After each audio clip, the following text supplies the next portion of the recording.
tonight we're doing something a little different, a little crusty. We're talking about medieval bakers.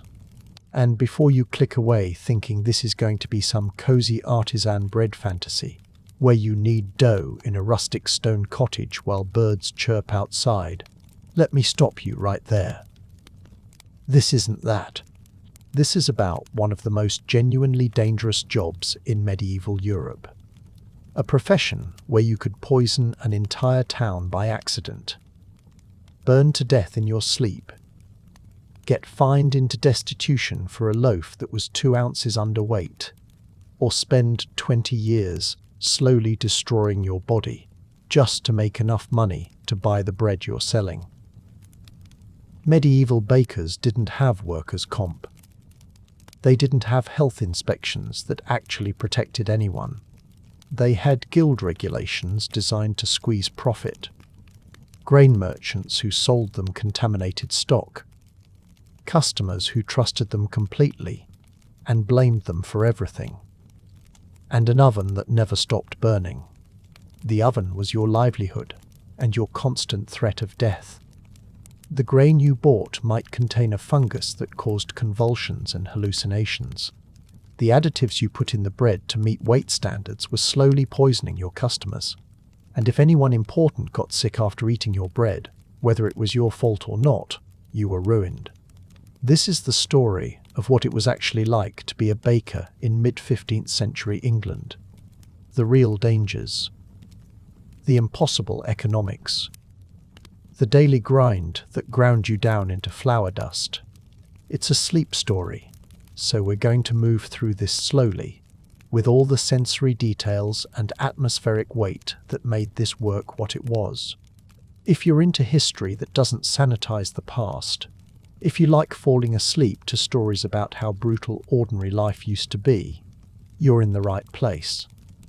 If you enjoy this kind of thing, go ahead and like the video. Subscribe if you want more long-form historical deep dives that help you sleep, and drop a comment telling me what other medieval profession you'd like to hear about. Let's begin. You wake up before dawn. That's not quite accurate. You don't really wake up because you never fully slept. The bakehouse is attached to your home, or you sleep in a room above it, and the oven never fully cools. Even when the fire dies down to coals, the heat radiates through the stone and timber. The air in your room tastes like smoke and yesterday's bread. Your eyes open in the dark, and you lie there for a moment, feeling the ache in your lower back, the stiffness in your hands, the way your lungs feel tight from months and years of breathing smoke. You don't want to get up. You never want to get up. But the work doesn't care what you want. You swing your legs out of bed, your feet touch the floor, and you can feel the warmth coming up through the boards.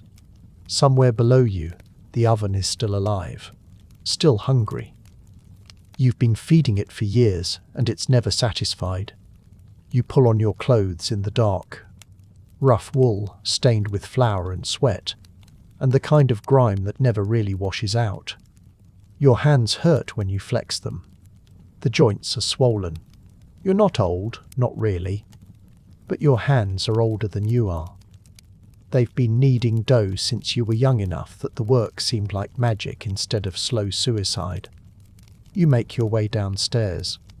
The bakehouse is dark except for the faint glow from the oven. You can see it from across the room, that dull red light leaking from the seams in the iron door. The air is thick and warm.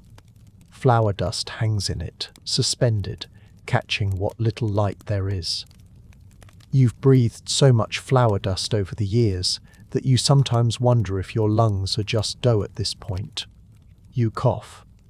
Everyone who works in a bakehouse coughs. It's the sound of the trade. You approach the oven. The heat intensifies with each step. By the time you're standing in front of it, your face is flushed and sweating. You open the iron door, and the heat hits you like a physical thing. It's not just warmth. It's a wall of air so hot it hurts to breathe. The coals inside are still glowing. You take the long iron poker and stir them, breaking up the larger pieces, redistributing the heat. Sparks fly up. One lands on your forearm and you brush it off without thinking. You've been burned so many times that small sparks don't even register anymore. Your forearms are a map of scars. Small white lines where the skin healed wrong. Darker patches where burns went deeper. You add wood to the fire. The logs are stacked nearby, cut to size, dried for months so they burn hot and clean. You feed 3 logs into the oven and watch as the flames start to catch. The fire grows. The light intensifies. The heat becomes almost unbearable. You step back and close the iron door. And even through the metal, you can feel the oven coming back to life. This is how every day starts. In the dark. In the heat. Alone with the fire. You move to the grain storage. It's a small room off the main bakehouse, cooler and darker. The sacks of grain are stacked against the wall. You bought them from the grain merchant 3 days ago. You paid what he asked because you didn't have a choice. The price was higher than last month. It's always higher than last month. The merchant told you it was good grain, clean grain, the best he had. The merchant always says that.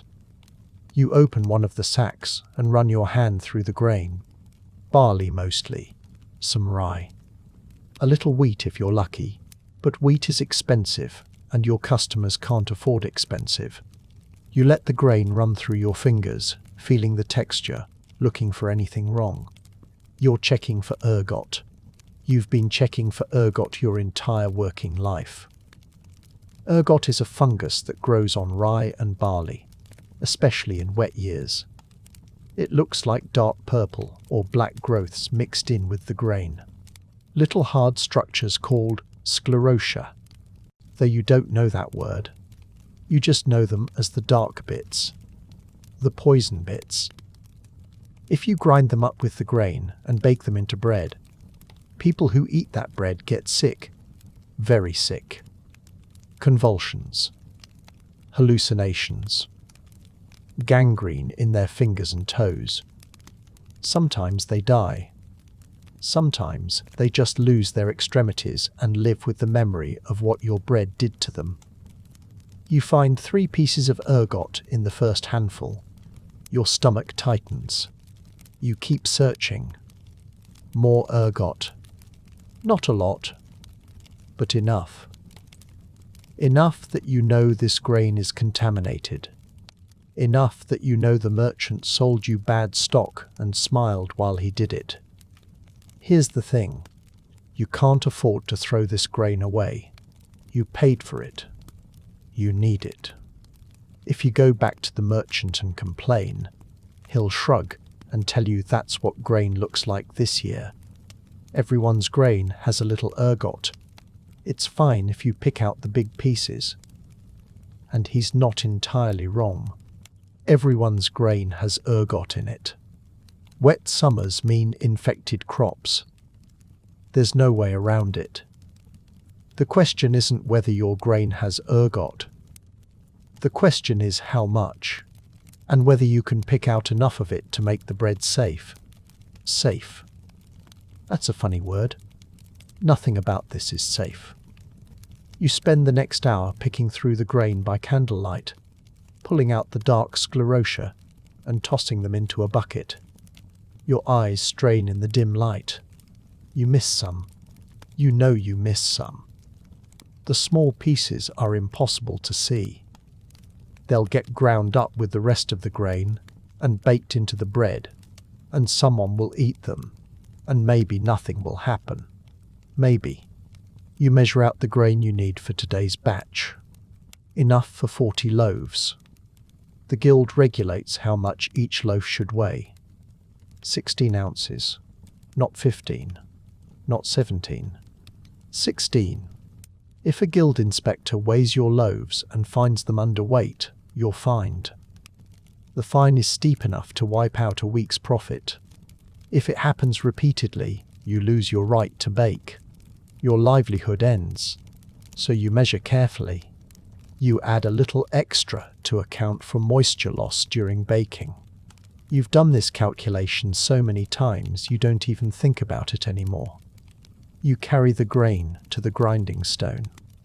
This is the next part of the work. The part that makes your shoulders ache and your back scream. You pour the grain into the hopper and begin to turn the wheel. The stone grinds against stone. The grain is crushed between them. Flour begins to pour out into the collection trough. The sound is loud and rhythmic, a grinding, crunching sound that fills the bakehouse. You turn the wheel, and turn it, and turn it. Your shoulders burn. Your hands cramp around the wooden handle. You've been doing this for so many years that your right shoulder sits lower than your left. The muscle is overdeveloped on one side, atrophied on the other. You look lopsided. You feel lopsided. You keep turning the wheel. The flour that comes out is dark. It's not white. White flour is for rich people. Your customers can't afford white flour.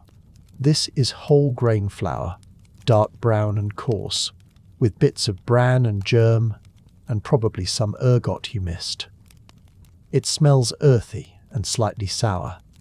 You've smelled this smell so many times, it's become the smell of your own body. You smell like flour and smoke and sweat. Your spouse tells you that you smell like the bakehouse even after you've washed. You believe them. When you have enough flour, you stop grinding. Your shoulders are shaking.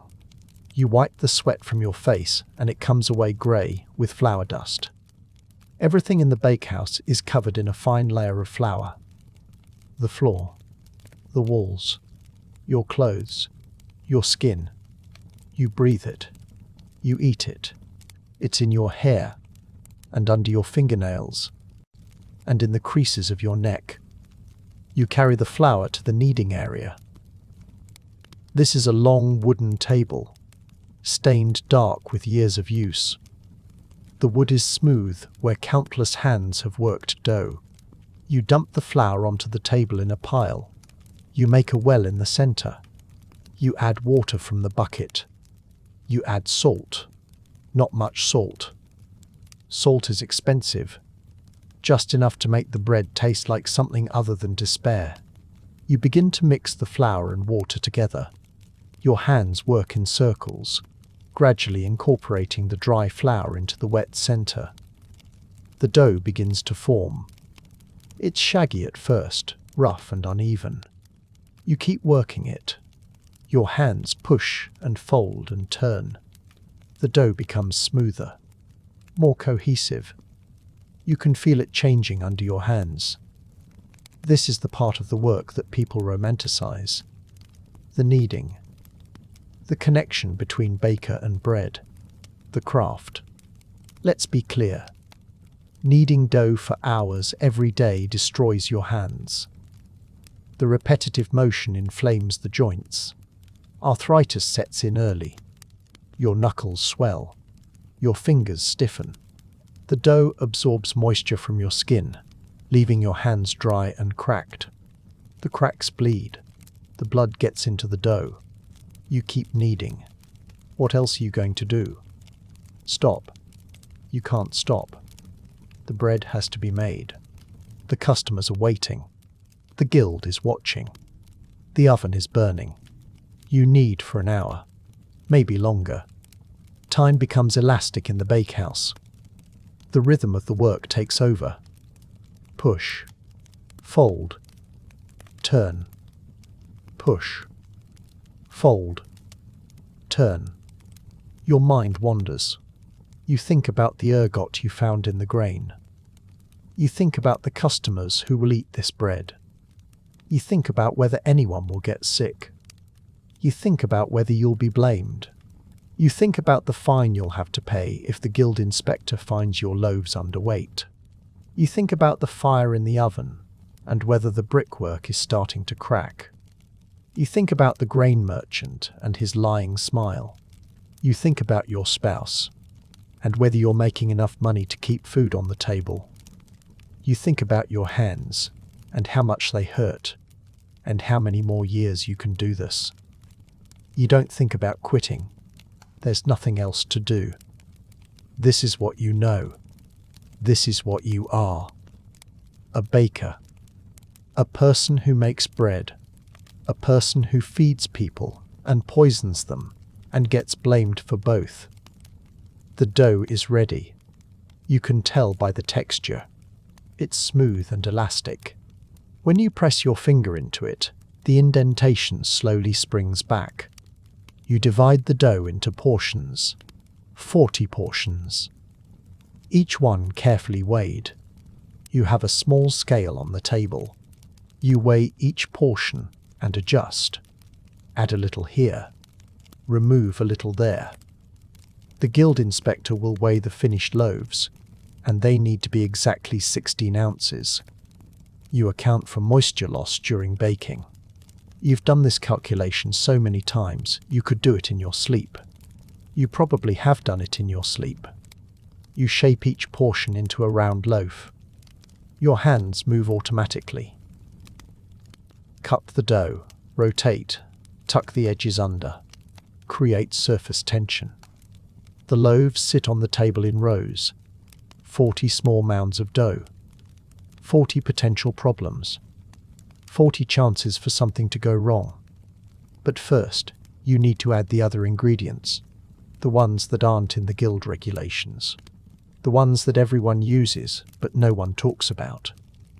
You go to the shelf where you keep the additives. There's a jar of chalk powder. There's a jar of alum. There's a jar of bone meal. These are your secret ingredients. Not secret because they're illegal. Secret because customers don't want to know what's in their bread. The chalk makes the bread whiter. Customers prefer white bread. They think it's cleaner, purer, better. Never mind that it's just ground up limestone. You add a small amount to each loaf, not enough to taste, just enough to lighten the colour. The guild allows this. The guild allows a lot of things that probably shouldn't be allowed. The alum improves the texture, makes the bread softer, more appealing. It's a chemical compound, though you don't know the chemistry. You just know it works. You add a pinch to each loaf. The guild allows this too. The bone meal adds weight. This is the important one. Bone meal is ground up animal bones. It's cheap. It's heavy. It helps you meet the 16-ounce requirement without using more expensive flour. You add it carefully. Not too much. Just enough. The guild allows this as well, within limits. If an inspector finds too much bone meal, you're fined. If they find the right amount, you're fine. The line between legal and illegal is measured in fractions of an ounce. You work the additives into each loaf. Your hands are covered in white powder, chalk dust, bone dust, flour dust. You're not sure where one ends and another begins. You're not sure it matters. This is what bread is. This is what you sell. This is what people eat. The loaves need to rise. You cover them with a cloth and leave them on the table. The bakehouse is warm enough that they'll proof quickly. You have an hour, maybe 2. You use this time to check the oven. The fire is burning hot now. You open the iron door and the heat is intense. You can't look directly at the flames. The light is too bright. You hold your hand near the opening and count. 1, 2, 3. By 3, your hand is burning. You pull it back. The oven is ready. Maybe a little too hot. You'll need to let it cool slightly before loading the bread. You close the door and step back. Your face is flushed. Your eyes are watering from the heat and smoke. You wipe your face with your sleeve, and it comes away wet. You're always sweating in the bakehouse.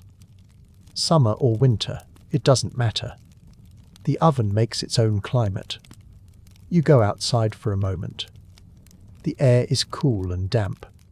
It's still dark, but there's a hint of grey on the horizon. Dawn is coming. The town is quiet. A few other bakers are awake, their ovens glowing in the darkness. You can smell smoke from a dozen chimneys. Everyone is starting their day. Everyone is feeding their fires. You breathe the cool air and it hurts. Your lungs are used to smoke and heat. Clean air feels wrong. You cough. The cough is deep and wet. You've been coughing like this for years. Everyone who works in a bakehouse coughs like this. It's the flour dust in your lungs. It's the smoke. It's the price of the work. You go back inside. The loaves have risen. They're puffy and soft. You uncover them and examine each one. They look good. They look like bread. You have no idea if they're safe to eat. You prepare the oven peel. It's a long wooden paddle with a flat surface. You'll use it to load the loaves into the oven. The technique is important. If you're too slow, the loaves on the peel will start to stick. If you're too fast, you'll drop them. If you misjudge the distance, you'll burn yourself. You've burned yourself many times. You dust the peel with flour to prevent sticking. You carefully transfer the first loaf onto the peel, then the second, then the third. You can fit 6 loaves on the peel at once. You approach the oven. You open the door. The heat hits you like a fist. You slide the peel into the oven, angle it, and with a quick jerking motion, you pull the peel back. The loaves slide off onto the oven floor. Perfect. You've done this thousands of times. You load the next 6, and the next, and the next. By the time you're loading the last batch, your arms are shaking. The heat is relentless. Your face feels like it's burning. The hair on your forearms is singed. You can smell it. That acrid smell of burning hair. You finish loading the last loaves and close the oven door. You step back and lean against the wall. Your heart is pounding. Your hands are shaking. You're drenched in sweat. This is the easy part. The dangerous part comes later. The bread bakes for about an hour. You watch the oven. You listen to it. You can hear the bread inside, the way the crust crackles as it forms. You can smell it. That smell of baking bread that everyone loves. That smell that means home and comfort and safety. You know better. You know what's in that bread. You know about the ergot you missed. You know about the chalk and alum and bone meal. You know that this bread is a compromise between feeding people and poisoning them. But it smells good. You'll give it that. You check the oven temperature by feel. You open the door slightly and hold your hand near the opening. Still hot. Good. You close the door. You wait. Waiting is most of the work. Waiting for dough to rise. Waiting for bread to bake. Waiting for customers to buy. Waiting for someone to get sick. Waiting for the guild inspector. Waiting for the fire to spread. Waiting for your body to give out. The bread is done. You can tell by the smell, by the color of the crust visible through the small window in the oven door. You prepare the peel again. You open the door. The heat is still intense, but the bread is ready. You slide the peel under the first loaf and pull it out. The crust is dark brown, almost black in places. That's normal. That's what bread looks like when it's baked in a wood-fired oven. You set it on the cooling rack. You pull out the next loaf, and the next. This is where the burns happen. This is where you stop being careful because you're tired, and you've done this 1,000 times. And you think you know what you're doing. You reach for a loaf that's too far back in the oven. You extend your arm. The peel isn't quite under the loaf. You adjust. Your forearm brushes against the inside of the oven door. The pain is immediate and intense. You jerk your arm back. The skin is already blistering. A long red stripe across your forearm. You've burned yourself. Again. You set the peel down and look at the burn. It's bad. Not the worst you've had, but bad. The skin is white in the center, red around the edges. It's going to blister and weep and hurt for days. You'll wrap it in a cloth and keep working, because what else are you going to do? You finish pulling the bread. Your arm is screaming. You're trying not to think about it. You set the last loaf on the cooling rack and close the oven door. 40 loaves. All accounted for. All roughly the same size and colour. All 16 ounces, give or take. You go to the water bucket and plunge your burned arm into it. The water is cool. The relief is immediate, but temporary. You hold your arm in the water and count to 60. When you pull it out, the burn is still there. Still red. Still blistering. You wrap it in a clean cloth. The cloth will be stuck to the wound by tomorrow. You'll have to soak it off. You've done this before. Burns are part of the job. Every baker has scars. Some have worse than scars. You've heard stories about bakers who fell into their ovens, who got trapped when a brick wall collapsed, who burned to death in bakehouse fires. You've heard about apprentices who lost fingers to the grinding stone, who were crushed by falling grain sacks, who died from smoke inhalation. This is a dangerous profession. People don't think of it that way. They think of bread as comforting, safe, wholesome. They don't think about the person who made it and what it cost them. The bread cools. You wait. Your arm throbs. You're exhausted, and the day has barely started. You still need to take the bread to market. You still need to sell it. You still need to hope that no one gets sick. While you wait, you think about the economics. You paid the grain merchant 8 pence for the grain. You paid 2 pence for the salt and additives. You paid 1 pence for the wood to fire the oven. That's 11 pence in costs. You'll sell each loaf for a halfpenny. 40 loaves means 20 pence in revenue. 9 pence profit. Except the guild takes a cut. 1 pence for guild dues. That leaves 8 pence. Except you need to save money for the next batch of grain, and for repairs to the oven, and for the inevitable guild fine when an inspector finds something wrong, and for your family to eat, and for the rent on the bakehouse if you don't own it outright. 8 pence. That's what a day of work is worth.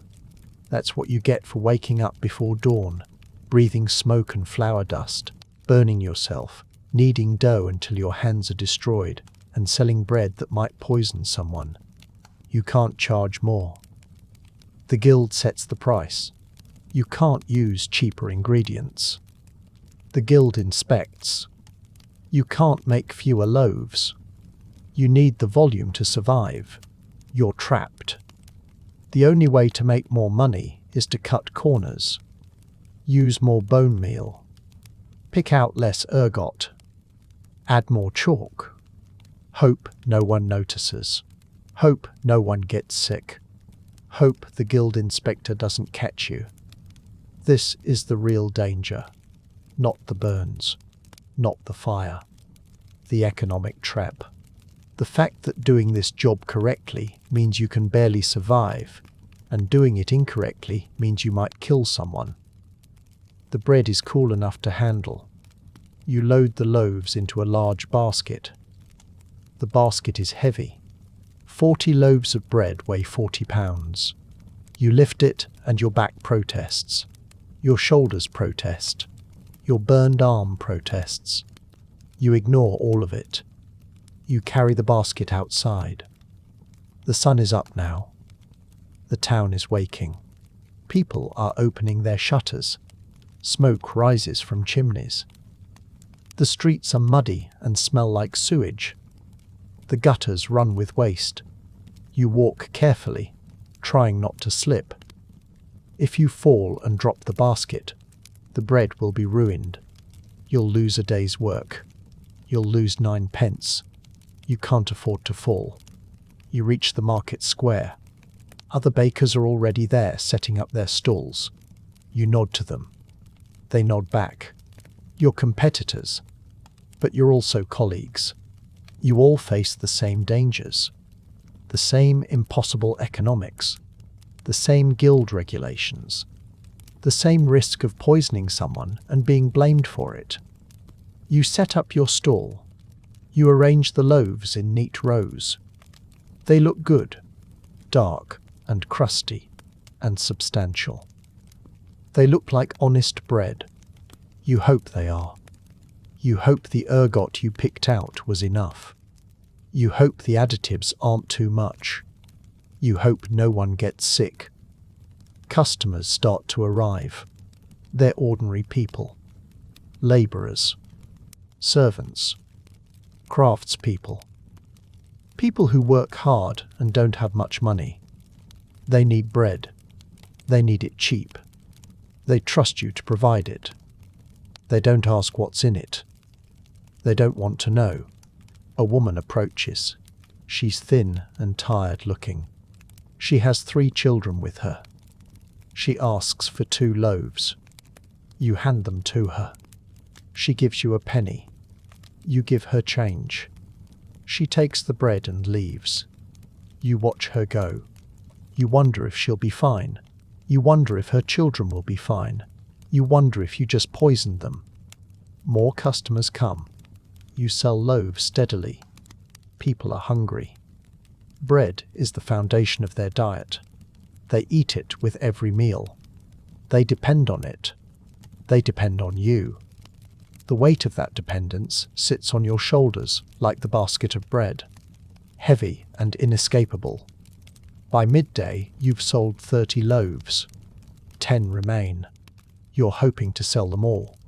You need to sell them all. But the market is slowing down.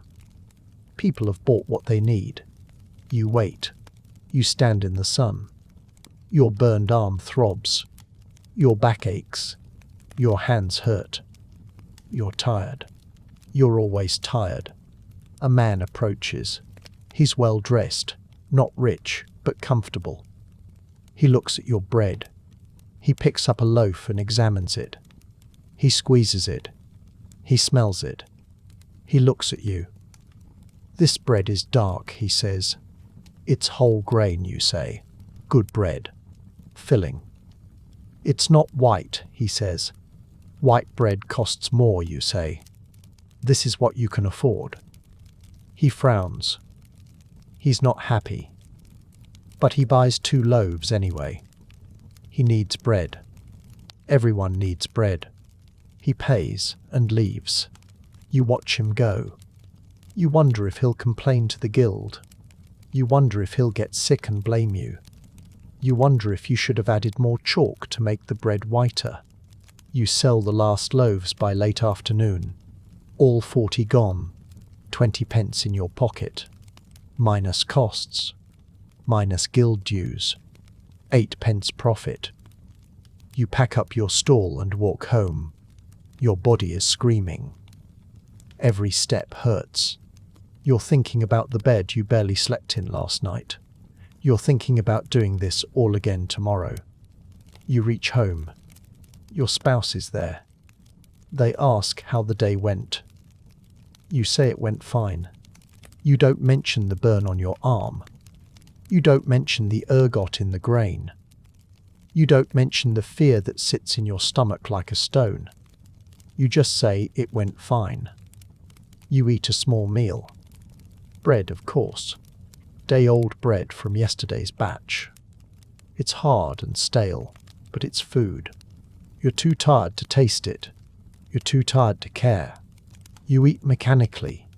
Your spouse talks about their day. You nod. You're not really listening. You're thinking about tomorrow, about the grain you need to buy, about the oven you need to fire, about the bread you need to make. After the meal, you check your arm. The burn is worse. The blister has grown. The skin around it is red and hot. It might be infected. Burns often get infected. You clean it as best you can. You wrap it in a fresh cloth. You hope it heals. You hope it doesn't get worse. You've seen bakers lose arms to infected burns. You've seen them die from the infection spreading. You hope that doesn't happen to you. You go to bed.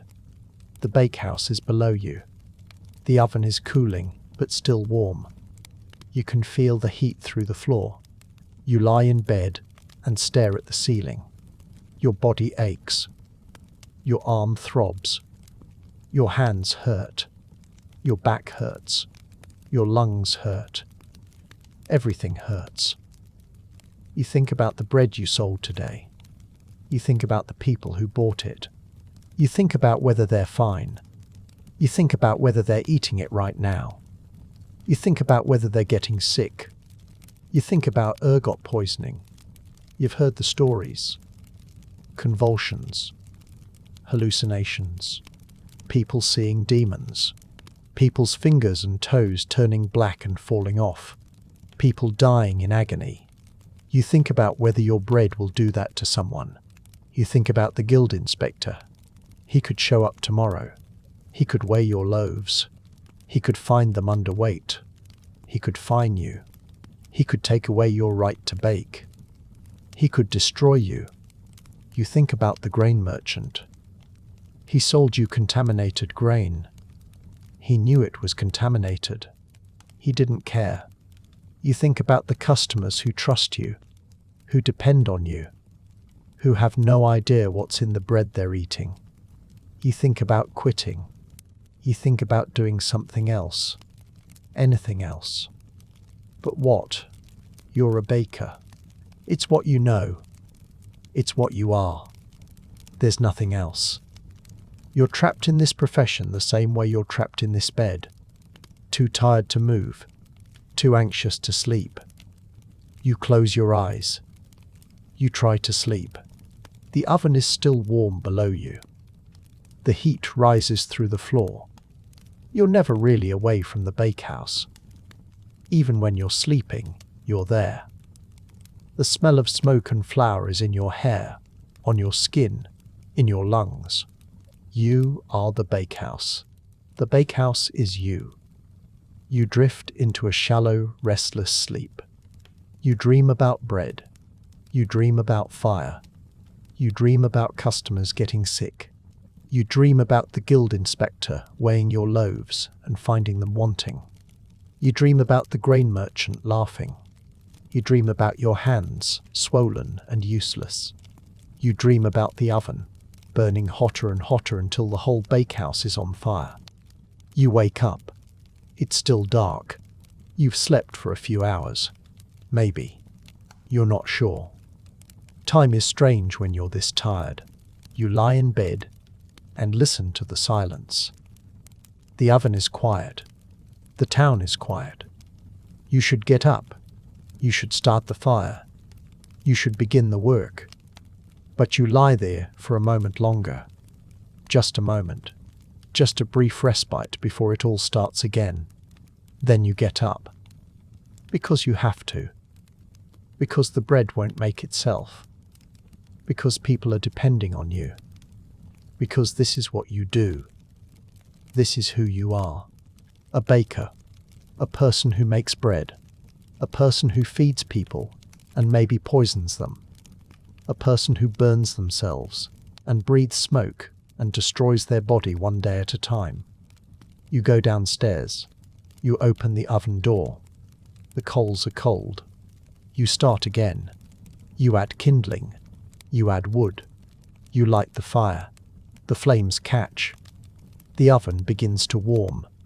Another day begins. But let's talk about what happens when things go wrong. Because they do go wrong. They go wrong often. 7 days after you sold those 40 loaves, You hear the rumors. Someone got sick. Multiple people, actually. They're saying it was bad bread. They're saying it was a baker's bread. They're not saying which baker yet. But you know it was yours. You know because you remember the ergot in the grain. You remember the pieces you missed. You remember thinking that maybe it would be fine. Maybe no one would notice. Maybe the amount was small enough that it wouldn't matter. It mattered. The symptoms started 2 days after people ate the bread. Stomach cramps. Nausea. Then the convulsions. Then the hallucinations. People seeing things that weren't there. Demons. Angels. Fire. They're calling it St. Anthony's fire. They don't know it's ergot poisoning. They think it's a curse. A punishment from God. They're looking for someone to blame. You hear this from your spouse, who heard it at the market. You hear it from another baker, who heard it from a customer. You hear it from everyone. The whole town is talking about it. Someone's bread poisoned people. Someone's bread made them sick. Someone needs to be held accountable. You go about your work. You fire the oven. You grind the grain. You knead the dough. Your hands are shaking. You're trying to act normal. You're trying to pretend you don't know. But you know. You know it was your bread. You know you sold contaminated loaves. You know people are suffering because of you. The question is, will they figure out it was you? The guild gets involved. Of course they do. When people get sick from bread, the guild investigates. They need to protect the reputation of bakers. They need to find the guilty party and punish them. They need to show the town that they take this seriously. They send inspectors to every bakehouse. They check the grain. They check the additives. They check the ovens. They check everything. The inspector arrives at your bakehouse 3 days after the rumors start. He's a thin man with a sour expression. He's seen a lot of bakers try to cheat the system. He's seen a lot of contaminated grain. He's seen a lot of people get sick. He's not sympathetic. He's here to do a job. He examines your grain storage. He opens the sacks. He runs his hands through the grain. He finds ergot. Of course he finds ergot. Every baker's grain has some ergot. The question is, how much? He pulls out several pieces. He examines them. He looks at you. This grain is contaminated, he says. I pick out the ergot before I use it, you say. I'm careful. Not careful enough, he says. He examines your additives. The chalk. The alum. The bone meal. He measures them. He's checking to see if you're using too much. If you're adulterating the bread beyond what's allowed. He finds the amounts acceptable. Barely. He's not happy about it, but he can't fine you for this. He examines your oven. He checks the brickwork. He checks the door. He's looking for anything wrong. Anything he can cite you for. He finds nothing. Your oven is old but functional. It's not a violation. He looks at you. You can see him calculating. He knows your grain has ergot. He knows people got sick. He's trying to decide if it was your bread that did it. He's trying to decide if he can prove it. Did you sell bread last week? He asks. I sell bread every day, you say. Did anyone complain about the quality? No, you say. No complaints. This is true. No one complained. They just got sick. The inspector frowns. He's not satisfied. But he doesn't have proof. He can't prove that your bread specifically was the cause. Other bakers also sold bread that week. Other bakers also have ergot in their grain. He can't single you out without evidence. Be more careful, he says. Pick out the ergot, all of it. If I find out you're selling contaminated bread, you'll lose your license. He leaves. You stand in the bakehouse, shaking. You got away with it. Maybe. Or maybe he's just waiting. Maybe he's gathering evidence. Maybe he'll be back. You think about the people who got sick. You think about whether they're recovering. You think about whether any of them died. You don't know. You don't want to know. But you can't stop thinking about it. This is the psychological weight of the work. You're not just making bread. You're making something that could kill people. Every batch is a gamble. Every loaf is a potential disaster. You do your best. You pick out the ergot. You measure the additives carefully. You follow the guild regulations. But it's not enough. It's never enough. The grain is contaminated. The additives are questionable. The whole system is designed to maximize profit while minimizing safety. And you're the one who takes the blame when it goes wrong. You keep working. What else can you do? You need the money. Your family needs to eat. The customers need bread. The work continues. You fire the oven. You grind the grain. You knead the dough. You bake the bread. You sell it. You hope no one gets sick. You hope the guild inspector doesn't come back. You hope you can keep doing this for one more day, one more week, one more year. But the fear never goes away. It sits in your stomach like a stone. Every time you sell a loaf, you wonder if this is the one that will poison someone. Every time you hear rumors of illness, you wonder if it's your fault. Every time you see the guild inspector, you wonder if this is the day you lose everything. And sometimes, it is. Let's say someone important gets sick. Not a laborer. Not a servant. Someone with money. Someone with influence. A merchant's child. A guildmaster's spouse. Someone who matters. They eat your bread. They get sick. They blame you. Now, it doesn't matter if it was actually your bread. It doesn't matter if you picked out all the ergot. It doesn't matter if you followed every regulation. What matters is that someone important got sick and they're blaming you.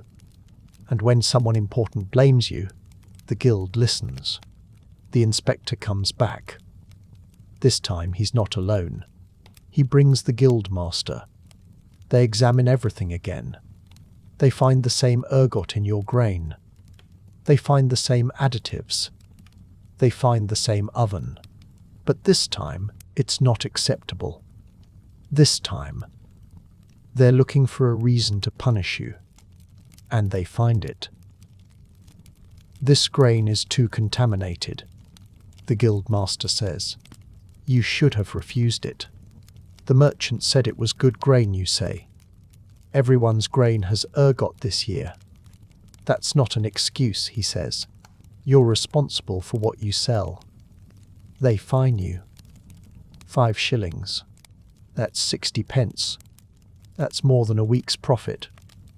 That's more than you have. You'll need to borrow money. You'll need to go into debt. And debt is its own trap. Once you're in debt, you can never get out. The interest accumulates. The work continues. You're working to pay off the debt, not to make a living. You're trapped even more than before. But it gets worse. They suspend your license. For 1 month. You can't bake. You can't sell bread. You can't make money. Your family will starve. Or you'll need to find other work. But what other work? You're a baker. It's all you know. You try to explain. You try to argue. But it doesn't matter. The decision is made. Someone important got sick. Someone needs to be punished. You're the convenient target. The guildmaster leaves. The inspector leaves. You stand in your bakehouse, surrounded by the tools of your trade, and you can't use them. This is the real danger. not the fire, not the burns, not even the poisoning. The real danger is the system, the guild that controls your livelihood, the regulations that are impossible to follow perfectly, the customers who trust you and blame you, the merchants who sell you bad grain and face no consequences, the whole structure that puts all the risk on you and none of the power. You're a baker. You make bread. You feed people. And for that, you're punished. The month passes slowly. You find work as a labourer. You carry things. You dig ditches. You do whatever you can to make money. It's hard work. Harder than baking in some ways. But at least no one gets poisoned. At least you're not responsible for anyone's health. At least the only body you're destroying is your own. Your family struggles. You're not making enough money. You're going into debt. You borrow from neighbours. You borrow from other bakers. You promise to pay them back when you can bake again. They know you might not be able to. They lend you money anyway. Because they understand. Because they know it could be them next time. The month ends. Your license is reinstated. You can bake again. You fire the oven. You grind the grain. You knead the dough. You're back to the work. But something has changed. You're more afraid now. More careful. More aware of how precarious this all is. One mistake. One contaminated batch. One important person getting sick. And it's over. You pick through the grain more carefully. You spend hours removing every piece of ergot you can find. Your eyes strain. Your back aches. But you can't afford another incident. You can't afford another fine. You can't afford to lose your license again. You measure the additives more precisely. You use less chalk, less alum, less bone meal. The bread is darker, heavier, less appealing. But it's safer. Maybe. You hope it's safer. You sell the bread. Customers notice the difference. They complain. They say the bread isn't as good as it used to be. They say it's too dark, too heavy, too expensive for what it is. But they buy it anyway. Because they need bread. Because you're their baker. Because they don't have a choice. You make less profit. The bread is heavier because you're using less bone meal, which means you need more flour, which costs more. You're being more careful, which means you're wasting more grain picking out ergot. You're using less additives, which means the bread is less appealing, which means customers are less willing to pay. You're doing everything right and you're making less money. This is the trap. Doing the job safely means you can barely survive. Doing the job profitably means you risk poisoning people. There's no middle ground. There's no way to win. You're just trying to survive. One day at a time. One batch at a time. One loaf at a time. And then there's the fire. Bakehouse fires are common. Inevitable, really. You're working with a wood-burning oven in a structure made of timber and thatch. You're surrounded by flour dust, which is highly flammable.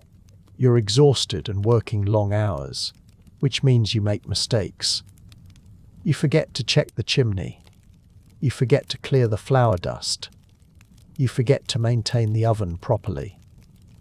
And then one day, something goes wrong.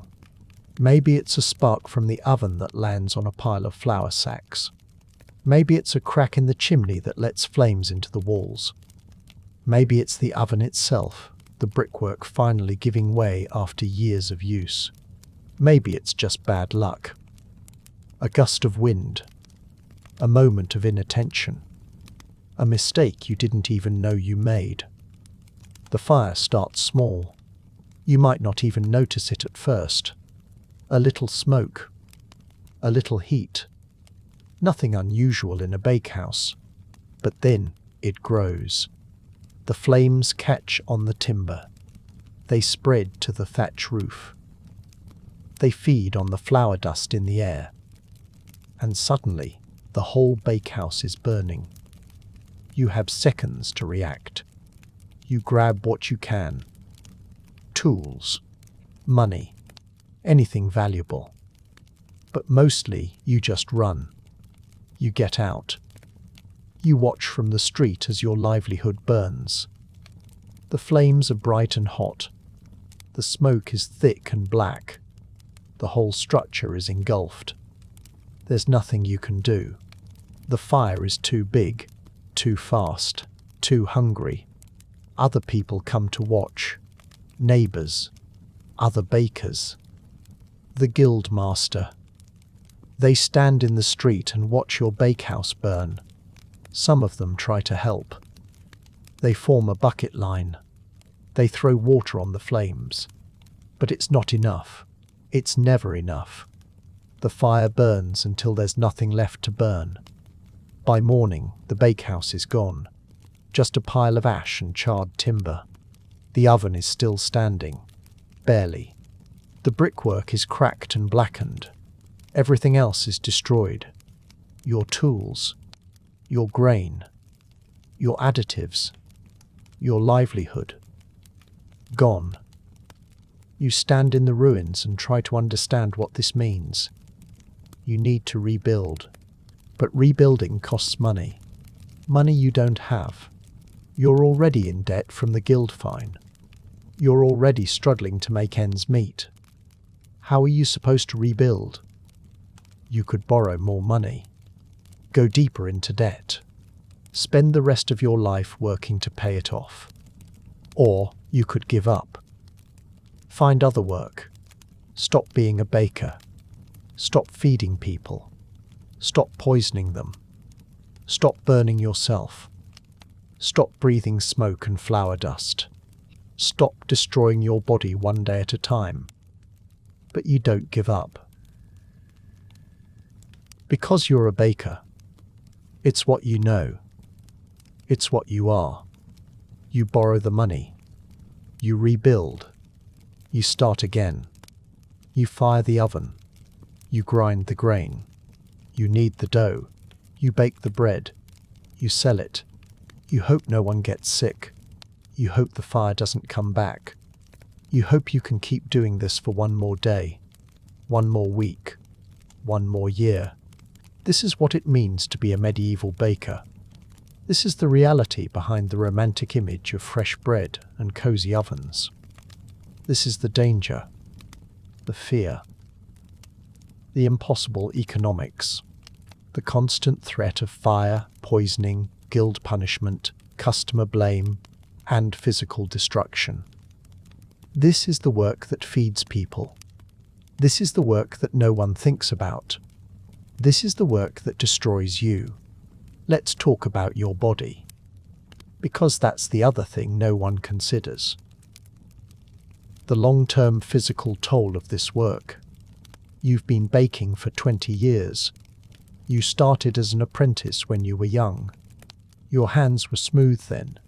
Your back was straight. Your lungs were clear. You thought you'd learn a trade, make a living, have a life. You didn't know what it would cost. Your hands are destroyed. The joints are swollen and stiff. Arthritis has set in. You can barely make a fist. Every morning you need to soak your hands in warm water just to get them moving. The pain is constant. A dull ache that never goes away. Sometimes it flares into something sharper, something that makes you gasp. But you keep working, you keep kneading. Because what else are you going to do? Your forearms are covered in scars, burns from the oven. Some are small, some are large, some are old and faded, some are new and angry. You've lost count of how many times you've burned yourself. It's just part of the work. You don't even flinch anymore when it happens. You just wrap it and keep going. Your back is bent. 20 years of leaning over the kneading table. 20 years of lifting heavy sacks of grain. 20 years of standing in front of the oven. Your spine has curved. Your shoulders are uneven. You walk with a slight stoop. You look older than you are. People guess you're 50. You're 35. Your lungs are damaged. 20 years of breathing smoke and flour dust. You cough constantly. A deep, wet cough that brings up grey phlegm. You can't take a deep breath without coughing. You can't run without gasping. You can't sleep lying flat because the coughing gets worse. You sleep propped up on pillows, half sitting, trying to breathe. Your eyes are bad. 20 years of working in dim light. 20 years of staring at flames. 20 years of smoke irritation. You squint constantly. You can't see fine details anymore. You can't read. Not that you ever learned to read, but even if you had, you couldn't now. Your eyes water constantly. They're red and irritated. They hurt. You're malnourished. You make bread, but you can barely afford to eat it. You eat the day-old loaves, the ones that didn't sell, the ones that are hard and stale. You eat them with water, sometimes with a little cheese if you can afford it, but mostly just bread and water. Your body is thin. Your muscles are wasted. You're weak. Weaker than you should be. Weaker than you used to be. You're exhausted. Constantly. Deeply. The kind of exhaustion that sleep doesn't fix. You wake up tired. You go to bed tired. You're tired while you're working. Your body is running on fumes. On habit. On the sheer necessity of survival. You don't have energy for anything else. You don't have hobbies. You don't have leisure. You work, and you sleep, and you work again. This is what 20 years of baking does to a body. This is the price of the work. And you're not done. You'll keep doing this until your body gives out completely, until you can't knead anymore, until you can't lift the grain sacks, until you can't stand in front of the oven, until you die. Because that's the other thing. Bakers don't retire. There's no pension, no savings, no comfortable old age. You work until you can't work anymore, and then you die. Maybe your family takes care of you. Maybe they can't afford to. Maybe you end up begging in the streets. Maybe you end up in a poorhouse. Maybe you just die quietly in your bed, your body finally giving up after years of abuse. You've seen it happen to other bakers. The old ones. The ones who've been doing this for 30, 40 years. They're broken, bent and scarred and coughing. They can barely move. They can barely breathe. But they're still working, still firing the oven, still kneading the dough. Because they have no choice. Because this is all they know. Because there's no other option. You'll be one of them someday. If you live that long. If the fire doesn't get you first. If the ergot doesn't poison you. If the guild doesn't destroy you. If your body doesn't give out. You'll be an old baker. Broken and scarred. Still making bread. Still feeding people. Still destroying yourself one day at a time. This is the reality. This is what it means to be a medieval baker. Not the romantic image. Not the cozy fantasy. The brutal, grinding, dangerous reality. The work that feeds people and destroys the person doing it. The work that no one thinks about. The work that no one appreciates. The work that kills you slowly. And yet, you keep doing it. Because you have to. Because people need bread. Because this is what you know. Because there's no other choice. You fire the oven. You grind the grain.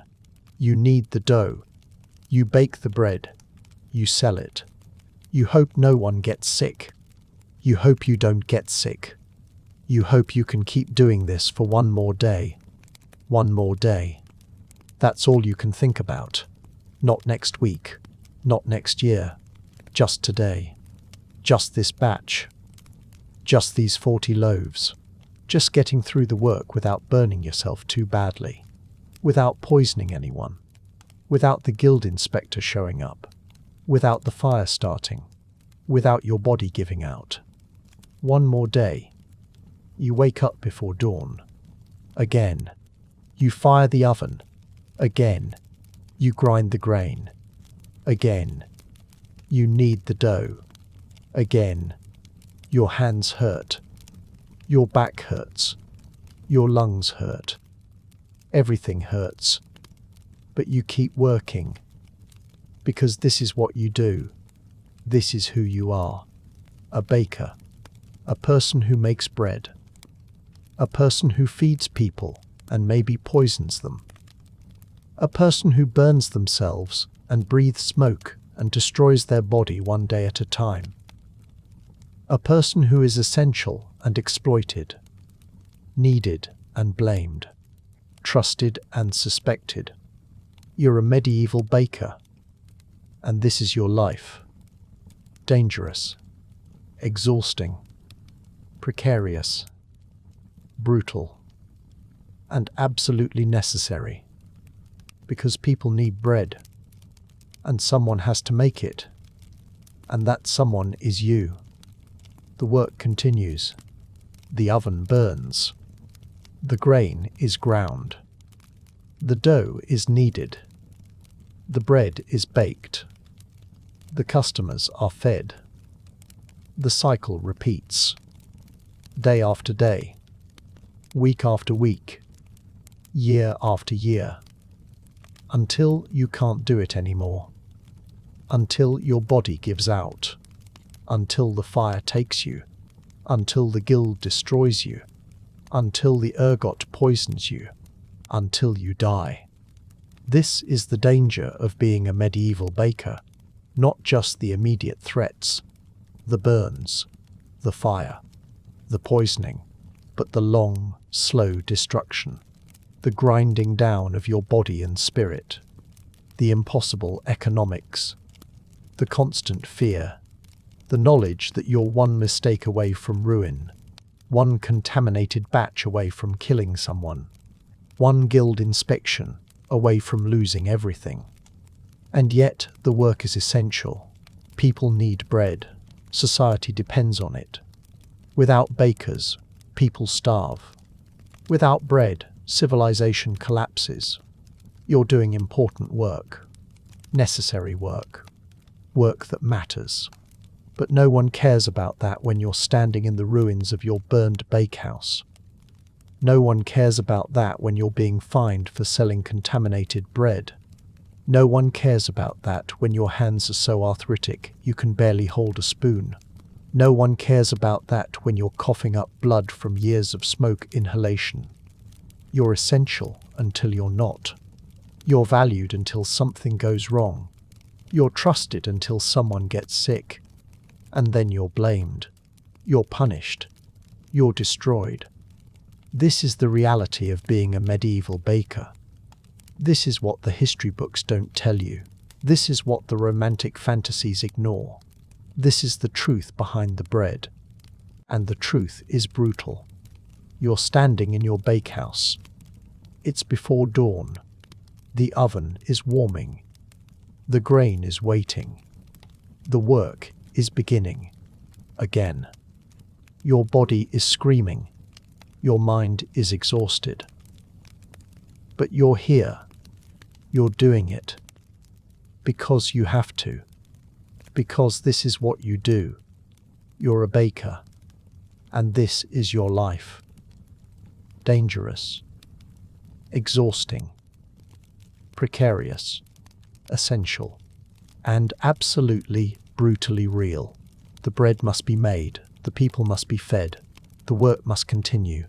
And you're the one doing it. Burning yourself. Breathing smoke. Destroying your body. Risking poisoning people. Risking guild punishment. Risking fire. Risking everything. For 8 pence a day. For the privilege of feeding people. for the honor of being essential and exploited, for the joy of being a medieval baker. Welcome to the profession. Welcome to the danger. Welcome to the reality. Now get to work. The oven is waiting. The grain needs grinding. The dough needs kneading. The bread needs baking. The customers are hungry. The guild is watching. The fire is burning. And you're a baker. This is what you do. This is who you are. This is your life. One more day. One more batch. One more loaf. One more burn. One more cough. One more ache. One more fear. One more hope that maybe, just maybe, no one gets sick today. Maybe the guild inspector doesn't come. Maybe the fire doesn't start. Maybe you can keep doing this for one more day. Just one more day. That's all you can ask for. That's all you can hope for. That's all you get. One more day of being a medieval baker. One more day of danger. One more day of work. One more day of survival. And tomorrow, you'll do it all again. Because the bread must be made. The people must be fed. The work must continue. And you're the one doing it. You're a baker. And this is your life. Let's talk about what happens when the bread actually does kill people. Not metaphorically. Not eventually through malnutrition or chalk-induced digestive problems. Actually kills them. Convulsions, hallucinations, gangrenous limbs turning black and falling off. Entire villages seized by what they called St. Anthony's fire or St. Vitus's dance. What we now know as ergotism. The year is 1439. You're in the Rhine Valley. It's been a wet summer. The rye harvest came in damp, stored poorly, and now it's laced with ergot, a fungus that grows on grain in humid conditions. The sclerotia look like dark purple-black kernels mixed in with the regular grain. Sometimes you can see them. Sometimes you can't. Sometimes you pick them out. Sometimes you don't have time. Sometimes you don't have enough clean grain to make quota, so you use what you have. The bread goes out. People eat it. And then they start dying. The first symptoms appear within hours or days depending on the dose. Burning sensations in the limbs. People describe it as fire under the skin. They scratch until they bleed. The burning intensifies. Then come the convulsions. Uncontrollable muscle spasms. People thrash on the ground, frothing at the mouth, eyes rolled back. Witnesses describe it as demonic possession. Because what else would it be? This is the 15th century. Germ theory won't exist for another 400 years. Then the hallucinations start. Vivid, terrifying visions. People see demons, angels, animals that don't exist. They hear voices. They believe they're being attacked by invisible forces. Some run into the streets screaming. Some try to fly. Some attack their neighbours, convinced they're monsters. And then, if the dose is high enough, or the exposure prolonged, comes the gangrene. The ergot alkaloids constrict blood vessels. Severely. Blood flow to the extremities stops. Fingers and toes turn black. The flesh dies while the person is still alive. The smell is unforgettable. Rotting meat on a living body. The limbs have to be amputated, if anyone has the skill and the tools. Often they just fall off. Dry gangrene. The tissue mummifies and detaches. People die in agony. Or they survive, maimed and traumatized, convinced they've been cursed by God or the devil. And everyone wants to know why. The church says it's divine punishment. The people must have sinned. They must repent, pray harder, fast, flagellate themselves. Pilgrimages to St. Anthony's shrine become common. He's the patron saint of this particular affliction, though no one knows why it happens or how to stop it. But some people, the ones who are suffering, the ones who watch their children convulse and their neighbours lose their hands, they start looking for someone to blame. And they look at you. You're the baker. You made the bread. The bread is what they all ate before they got sick. Therefore, you poisoned them. It doesn't matter that you ate the same bread. It doesn't matter that you didn't know the grain was contaminated. It doesn't matter that the merchant sold you bad grain, or that the harvest was poor, or that you were just trying to survive like everyone else. You made the bread.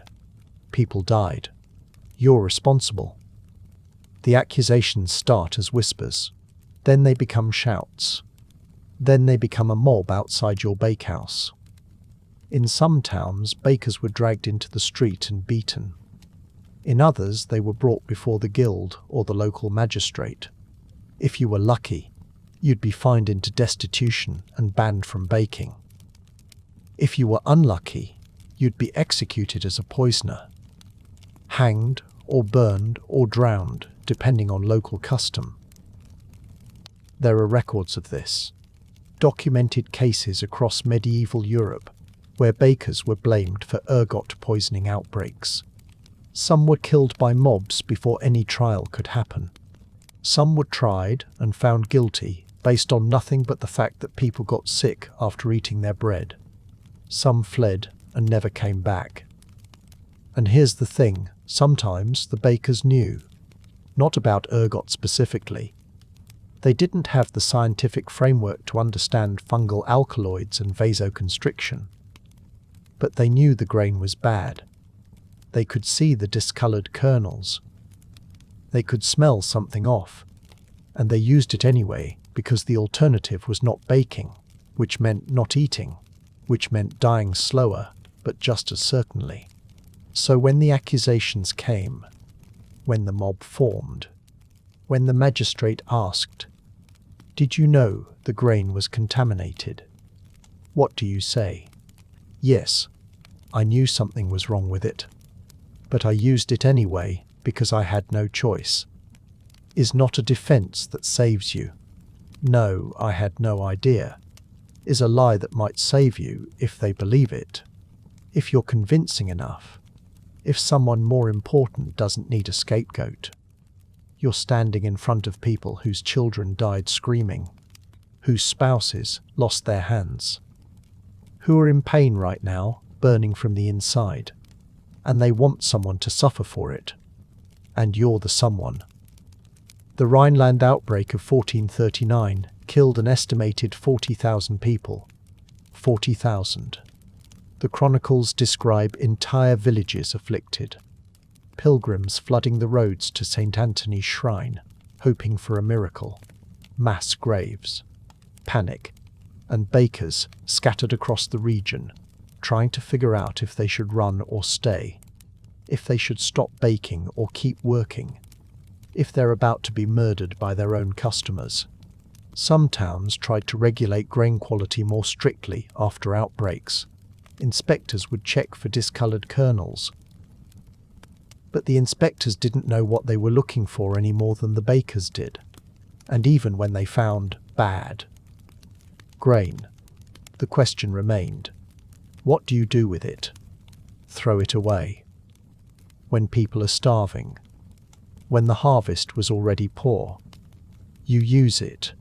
You use it, and you hope no one dies.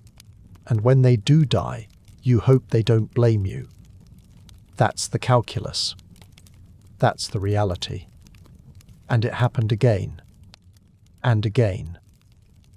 Outbreaks in France in the 11th century. In Germany in the 13th. In England in the 14th. Across Europe. Across centuries. The same pattern. Wet weather. Contaminated grain. Poisoned bread. mass death, and bakers caught in the middle. Some historians estimate that ergotism killed hundreds of thousands of people across medieval Europe, maybe more. The records are incomplete. Many outbreaks weren't documented. Many deaths were attributed to other causes: demonic possession, witchcraft, divine punishment. But the bread was the vector, and you were the one making it. Sleep well. Let's talk about the children, because you didn't start as a master baker with your own shop, and your own oven, and your own crippling anxiety about guild inspections. You started as an apprentice. And if you're running a bakehouse now, you've got apprentices of your own. They're young, 10, 11, 12 years old, sometimes younger. Their parents signed a contract binding them to you for 7 years, sometimes more. The parents might have paid you a fee for the privilege of teaching their child a trade, or maybe you paid them, if the child showed promise, if you needed the labour, if the deal was good enough. Either way, the child is yours now. Legally. You feed them, house them, teach them the trade. They work for you. They do what you say. And if they're injured or killed or just worked into exhaustion, well, that's the risk everyone accepted when the contract was signed. The apprentice wakes before you do. They're the ones who start the fire in the oven each morning. They're the ones who haul the wood, who clean out the ash, who scrub the floors, and the kneading tables, and the peels. They do the grunt work, the dangerous work, the work you don't want to do anymore because you've already been burned enough times. They learn by watching, by doing, by failing and getting hit for it. There's no formal curriculum, no lesson plan. You show them how to mix dough, how to knead it, how to shape it, how to load the oven. You show them once, maybe twice. Then they do it themselves. And if they mess up, if they burn a batch or underproof the dough or drop a loaf, you hit them, or you dock their food, or you make them work longer hours. This is education. The oven is the worst part. For them, for you when you were them, for every apprentice who's ever worked in a bakehouse. They're small. Their arms are short. They have to get closer to the oven opening to reach the back with the peel. Closer means hotter. Hotter means more burns. And they're clumsy. They're children. Their hands aren't steady yet. Their judgment isn't developed. They misjudge distances, angles, timing. The peel slips. The loaf falls. They reach in to catch it. Instinct, stupid, fatal instinct.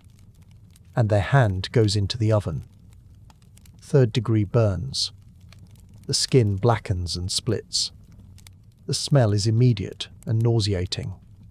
They scream. You pull them back. You wrap the hand in whatever cloth is available. You send them back to work the next day because the bread still needs to be made. Some apprentices lose fingers. The burned tissue gets infected. This is medieval Europe. There are no antibiotics, no concept of sterilization. And the infection spreads. You cut off the finger, or the hand, or the arm, depending on how far it's gone. Or you don't, and they die of sepsis. Guild records document this. Apprentice injuries and deaths. A boy in London in 1462 burned so badly he died 3 days later. A girl in Paris in 1478. Yes, girls were sometimes apprenticed to bakers, though less commonly, who lost her left hand to an oven burn that went gangrenous. A child in Cologne in 1481 who fell into the oven itself, drunk or exhausted or just unlucky. and burned to death before anyone could pull him out.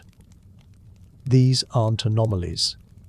These are the documented cases, the ones someone bothered to write down. How many more went unrecorded? How many apprentices were just replaced? Their deaths noted in a ledger as a loss of labour, their parents informed by a brief message or not at all. The apprentice contract usually included a clause about injury and death. Something like, the master is not responsible for injuries sustained during the normal course of work. Normal course of work. Burns, cuts, broken bones, smoke inhalation, exhaustion. All normal. All expected.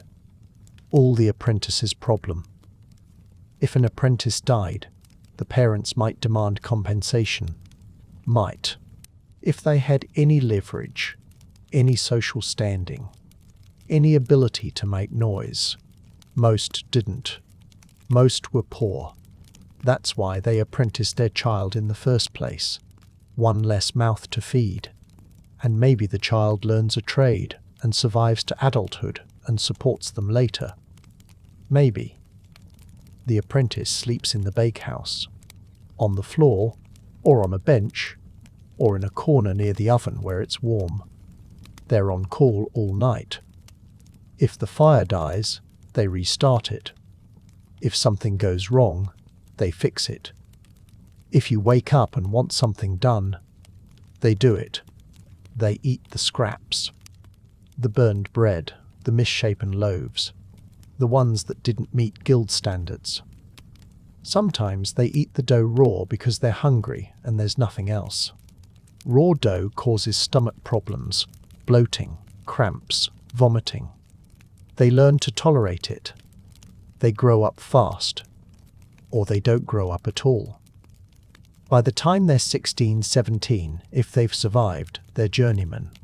They can work for wages now, move to another bakehouse, maybe save enough to start their own shop someday. Maybe. Or they're crippled, hands scarred and stiff from burns, lungs damaged from smoke, backs bent from years of lifting and kneading. They're still teenagers, and they're already broken. And if they're very lucky, if they're smart and ruthless, and willing to cut the same corners you cut, they become masters. They get their own apprentices, and the cycle continues. You remember being the apprentice. You remember the burns, the exhaustion, the fear. You remember your master hitting you for dropping a loaf, for letting the fire get too hot, for not moving fast enough. And now you're the master. And you've got a child working for you. And you hit them for the same reasons. Because this is how it works. This is how it's always worked. You suffered, so they suffer. You survived, so they'll survive. Or they won't. Either way, the bread gets made. There's no alternative. No other way to learn the trade. No apprenticeship program that doesn't involve child labour and serious injury risk. This is the system.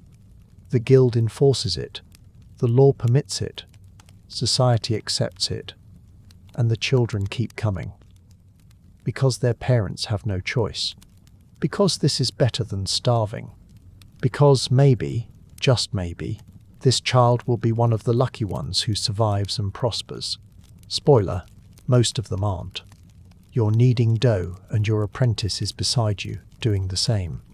Their hands are small and red and cracked. There's a burn on their forearm from yesterday, blistered and weeping. They're trying not to cry. They're 11 years old. You don't comfort them. You don't slow down. You don't tell them it gets easier. Because it doesn't. You just keep kneading. And they keep kneading. And the dough doesn't care. And the oven doesn't care. And the guild doesn't care. And in 7 years, if they survive, they'll be doing this to someone else's child. Welcome to the profession. Now let's talk about the people who eat your bread. They need you. Desperately. Bread is the foundation of the medieval diet. For the poor, which is most people, bread is 70–80% of their caloric intake. Everything else is supplementary. A bit of cheese, some ale, vegetables if they're available, meat if they're very lucky. But bread is the constant. Bread is survival, and you're the one making it. So they trust you. They have to. They're putting their lives in your hands every time they buy a loaf. They're feeding it to their children. They're eating it themselves, day after day, with no way to verify what's in it, no way to know if the grain was good, or if you cut corners, or if this is the batch that kills them. They trust you because the alternative is starvation. But they also suspect you. Because they're not stupid. They know you're trying to make a profit. They know the guild sets prices and weights, which means you're squeezed, which means you're looking for ways to cut costs. They know bakers have a reputation for adulterating bread. Everyone knows this. It's common knowledge. Bakers are cheats. Not all bakers. But enough. Enough that the stereotype exists. Enough that when someone gets sick, the baker is the first suspect. So you're caught in this weird social position. Essential and mistrusted. Necessary and resented. They need you, but they don't like you. They depend on you, but they're watching you. And you feel it. Every transaction is a performance. You're friendly, but not too friendly. You're honest, but not so honest that you admit what's actually in the bread. You weigh the loaves in front of them so they can see you're not cheating on weight. You smile. You make small talk. You reassure them. And they buy the bread. And they go home. And they eat it. And you hope they don't get sick. The class dynamics are brutal. You're not wealthy. You're not poor exactly. You're a tradesperson. You've got a skill. You're in a guild. But you're not comfortable. You're one bad month away from ruin. One guild fine, one fire, one accusation, and you're done. The people buying your bread are poorer than you. Labourers, servants, the unemployed. They're spending a huge portion of their income on bread. They can't afford the good stuff. The white bread made from wheat, the kind rich people eat. They're buying your cheap rye and barley loaves. The dark, dense, heavy bread that fills the stomach and keeps them alive. And they resent you for it. Not consciously, maybe. But it's there. You've got a trade. You've got a shop. You've got an oven. You're a step above them on the social ladder. And they know it. And they don't like it.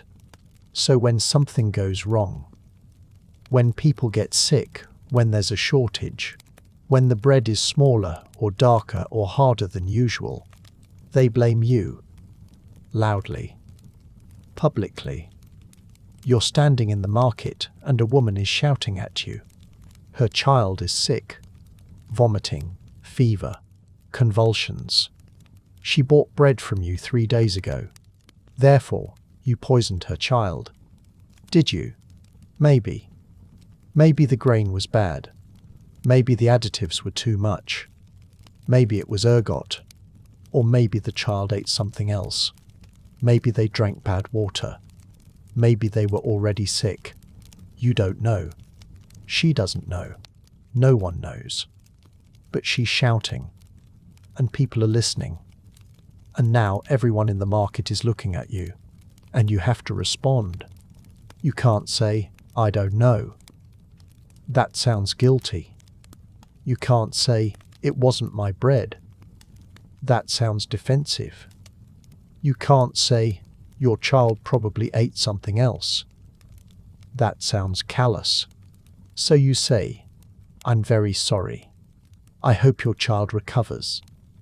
My bread is made with the best ingredients I can afford. I follow all guild regulations. Which is true. And also meaningless. Because if the child dies, none of that will matter. The crowd is still watching. Some of them are nodding. Some of them are frowning. Some of them are remembering that they bought bread from you too, and now they're wondering if they should be worried. You've just lost customers. Maybe a lot of them. Maybe all of them. If the child dies and the rumor spreads, and there's nothing you can do about it. This is the social contract. You provide bread. They provide suspicion. Everyone pretends it's a fair exchange. The wealthy don't buy from you. They've got their own bakers, or they buy from the expensive bakers who make white bread and fancy pastries. They're not your customers. They're not your problem. Except when they are. Because sometimes a wealthy person does buy from you. Maybe they're slumming. Maybe they're curious. Maybe their usual bakery's closed and they need bread now. And they buy a loaf. And they eat it. And they get sick. And now you're fucked. Because when a poor person gets sick, it's a tragedy. When a wealthy person gets sick, it's a crime. The guild gets involved immediately. The magistrate gets involved. Maybe the church gets involved if the person is important enough. Everyone wants to know what happened. Everyone wants someone to blame. And you're right there. Convenient. Obvious. Guilty until proven innocent. And maybe guilty even after you're proven innocent. Because someone has to pay for this. You're dragged before the guild master. He's not happy. You've made the guild look bad. You've made him look bad. He's got to do something. He inspects your bakehouse. He checks your grain. He weighs your loaves. He interrogates you about your methods, your ingredients, your suppliers. He finds something. He always finds something. Maybe your loaves are a fraction underweight. Maybe there's too much chalk in the dough. Maybe the grain has some discolored kernels you missed. Maybe the oven isn't up to code. It doesn't matter if these things are normal. It doesn't matter if every baker in town does the same thing. You're the one being inspected. You're the one who made the wealthy person sick. The fine is enormous. More than you make in a month. Maybe more than you make in a year. You pay it, or you lose your right to bake. Those are the options. And the wealthy person, they recover, or they don't. Either way, you're ruined. This is the risk. This is what you live with. Every loaf you sell could be the one that destroys you. Every customer could be the one who gets sick and blames you. Every day is a gamble, and you keep gambling. Because what else are you going to do? The customers keep coming. Because they need bread. Because you're still the cheapest option. Because they've got short memories. Or they're desperate. Or they've decided you're probably not a poisoner. Probably. You sell them bread. They give you coins. You smile. They leave. And you go back to the oven. And you need more dough. And you add the chalk and the alum and the bone meal. And you use the grain the merchant sold you, even though you know it's not great. And you bake. And you hope. That's all you can do. Hope that no one gets sick. Hope that no one blames you. Hope that you can keep doing this for one more day. Just one more day. The fire is always the worst case scenario, not the oven fire. That's controlled. That's intentional. That's your livelihood. The other fire, the one that starts in the wrong place, the one that spreads. Medieval bakehouses are death traps. Let's be clear about this. You've got a wooden structure, or partially wooden, even if the oven itself is brick and stone, built around an open flame that burns at temperatures high enough to bake bread. The air is full of flour dust, which is highly flammable. The floors are covered in straw or rushes to absorb spills and provide insulation. The walls are often lined with wood. The roof is thatch or wooden shingles. One spark in the wrong place and the whole thing goes up. It happens fast. Faster than you'd think. Flour dust ignites almost explosively. The straw catches. The wooden beams catch. The roof catches. Within minutes, the entire bakehouse is an inferno. If you're inside when it starts, you've got seconds to get out. Maybe. If you're near the door. If you're not disoriented by smoke. If you don't trip over something in the chaos. If you're in the back, near the oven, you're probably dead. The smoke is thick and black and toxic. It fills your lungs. You can't see. You can't breathe. You're coughing and stumbling and trying to find the exit. The heat is overwhelming. The flames are everywhere. You might make it out. You might not. Your apprentice might make it out. They might not. The building is gone. Everything in it is gone. Your tools, your supplies, your oven. If your home is attached to the bakehouse, and it often is, that's gone too. Your clothes, your furniture, your savings, if you kept them in the house, everything you own, everything you've worked for, is ash. And you're standing in the street watching it burn, and there's nothing you can do. The neighbours are watching too. Some of them are helping, throwing water, trying to stop the fire from spreading to their buildings. Some of them are just watching. Some of them are probably thinking, better him than me. The fire brigade, if there is one, arrives too late. They always arrive too late. Medieval firefighting equipment is primitive buckets, hooks to pull down burning thatch, not much else.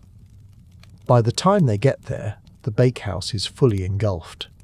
All they can do is try to contain it.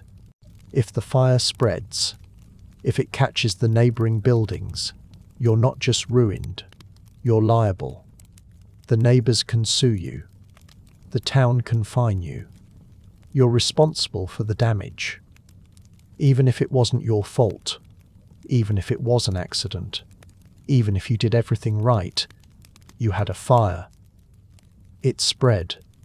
You pay. There are records of this. Bakers bankrupted by fires. Bakers imprisoned because they couldn't pay the fines. Bakers who fled town rather than face the consequences. In London in 1466, a bakehouse fire on Pudding Lane started the Great Fire of London. It burned for 3 days.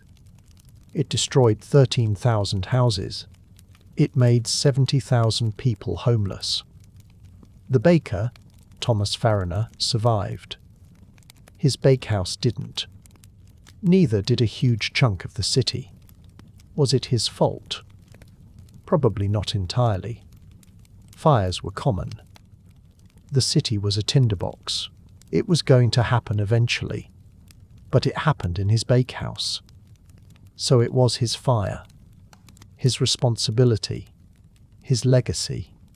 He was blamed. Investigated.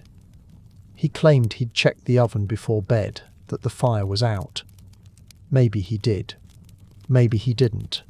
Maybe it didn't matter. The fire happened. The city burned. And everyone knew whose bakehouse it started in. That's the nightmare. That's what you think about when you're checking the oven before you go to sleep. Did I bank the coals properly? Is there any stray ember that could catch? Is the floor clear? Are the walls safe?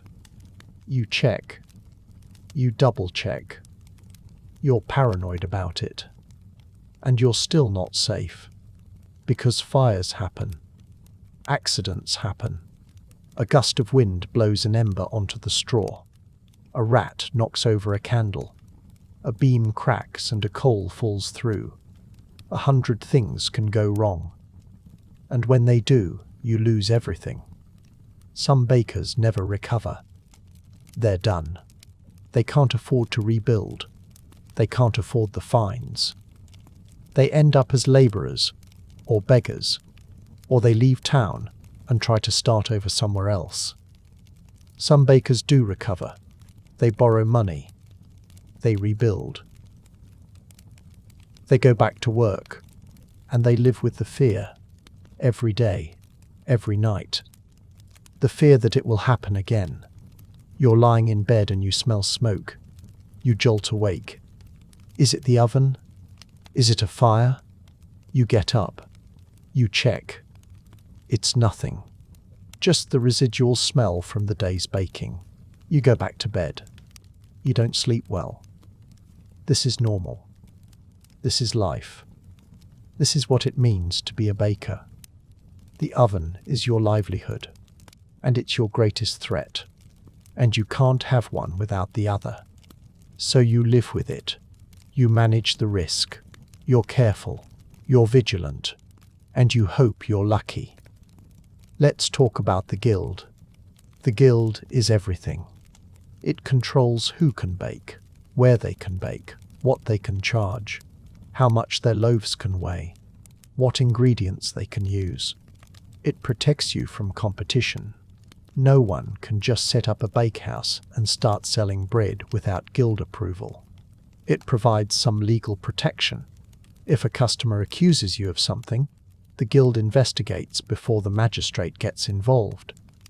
But it also controls you completely. You can't change your prices. The guild sets them. If grain prices go up, if fuel costs increase, if you're barely breaking even, doesn't matter. The price is the price. You can't change your weights. The guild sets them. Every loaf must weigh exactly what the guild says it should weigh. Too light, and you're fined. Too heavy, and you're losing money. You can't use whatever ingredients you want. The guild has rules. Some additives are allowed, some aren't. The rules change. You have to keep up. You can't bake whenever you want. The guild sets hours. You bake during the day, not at night. Why? Because night baking makes it easier to cheat, to use bad ingredients, to short-weight loaves. So the guild bans it. Except the guild also requires you to have fresh bread available early in the morning, which means you have to start baking before dawn, which means you're technically violating the night baking rule. The guild knows this. Everyone knows this.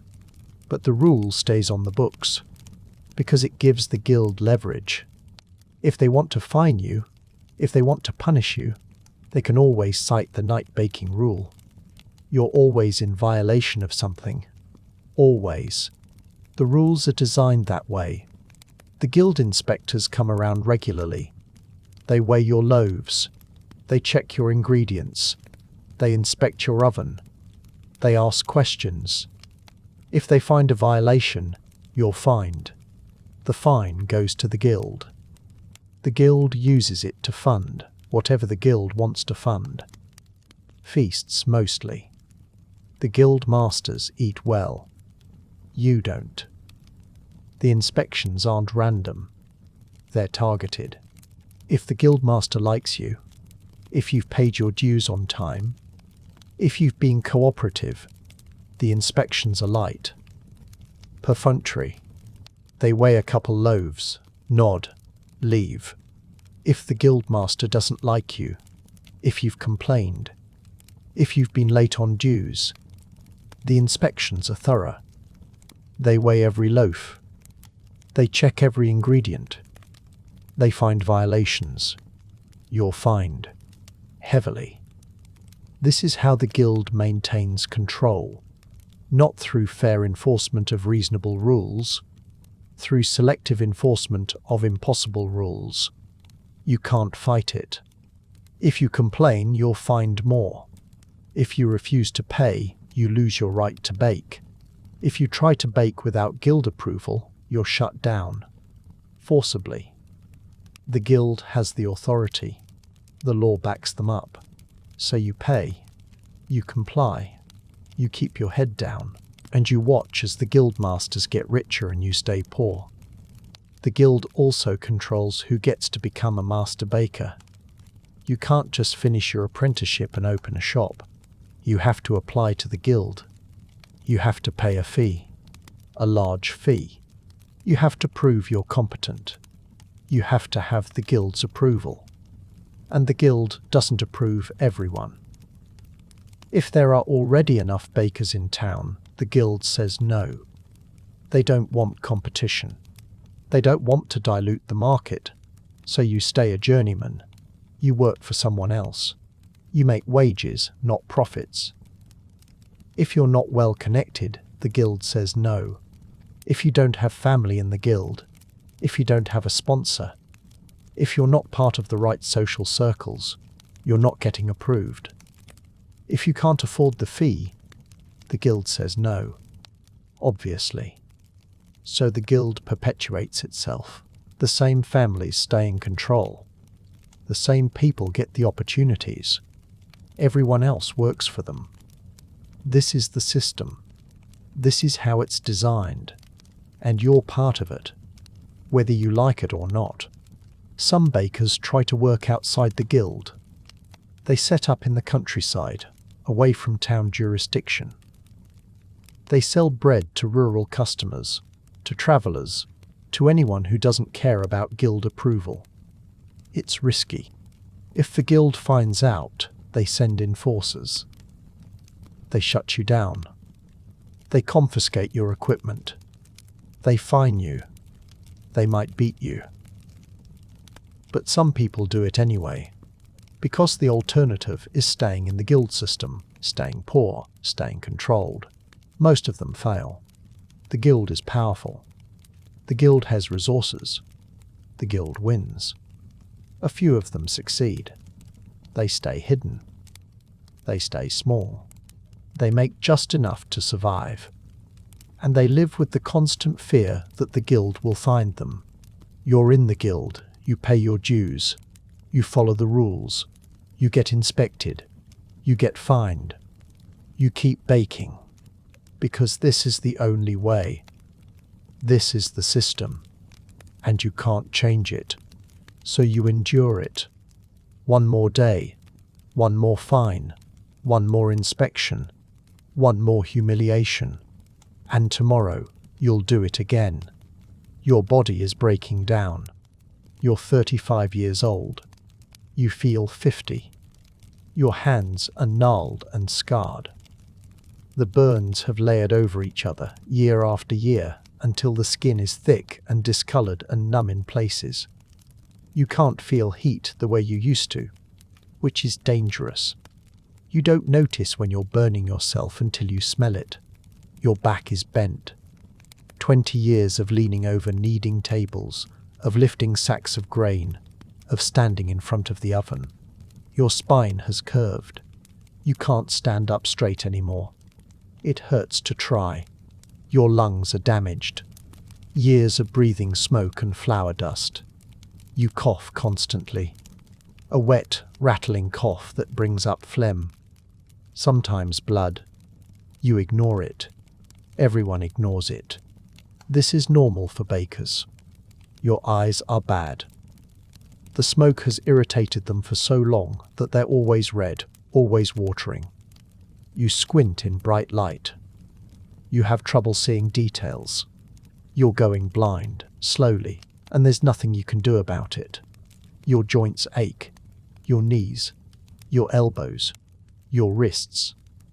Arthritis, though you don't have a word for it. You just know that moving hurts. Getting out of bed hurts. Kneading dough hurts. Everything hurts. You're malnourished. You're a baker. You make bread, and you can barely afford to eat it. The good bread, the stuff you sell, you can't afford. You eat the scraps, the burned loaves, the misshapen ones, the day-old bread that's gone hard. You eat it with water to soften it. Sometimes you eat it with nothing. You're losing teeth. The bread is coarse. The grain is poorly milled. It wears down your teeth. They crack, they rot, they fall out. By 40, you'll be lucky to have half of them left. You're exhausted. Always. You don't sleep well. The bakehouse is hot and uncomfortable. You're always on call.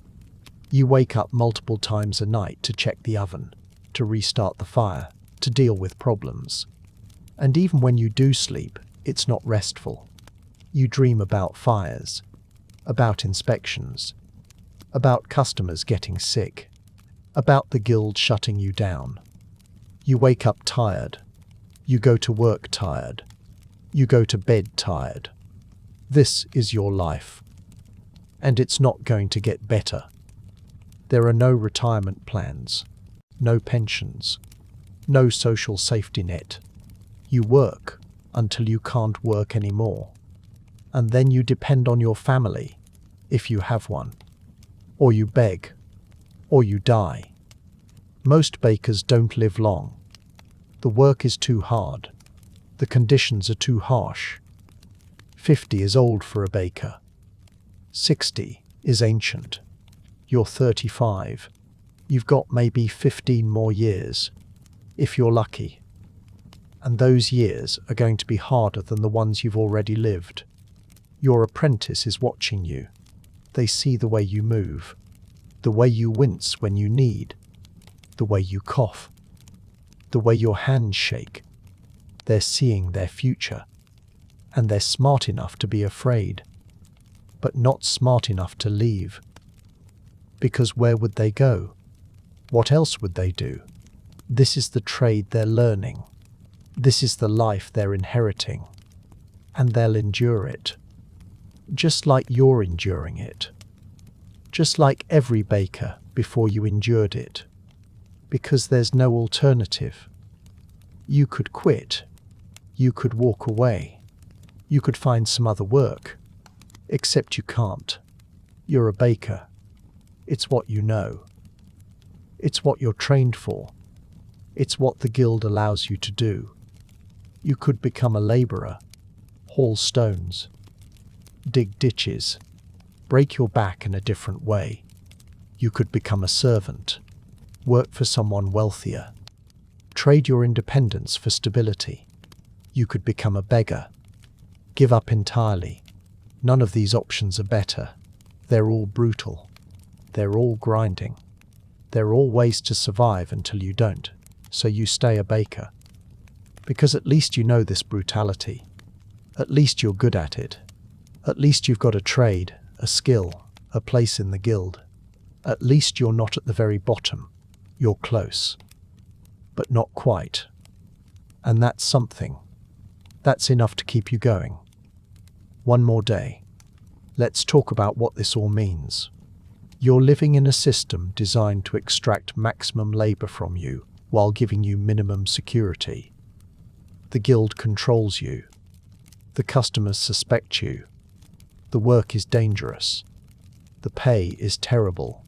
Your body is breaking down. And there's no way out. This is not unique to bakers. This is the medieval economy. This is how it worked for almost everyone. The blacksmith is breathing metal fumes and burning himself daily.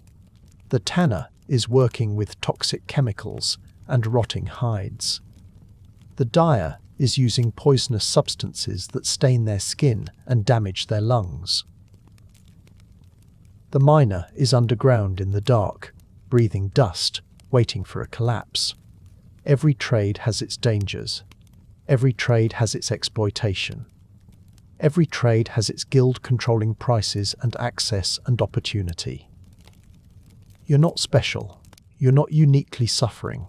You're just suffering, like everyone else. The difference is that your suffering is invisible. People see the bread. They don't see the burns. They don't see the smoke inhalation.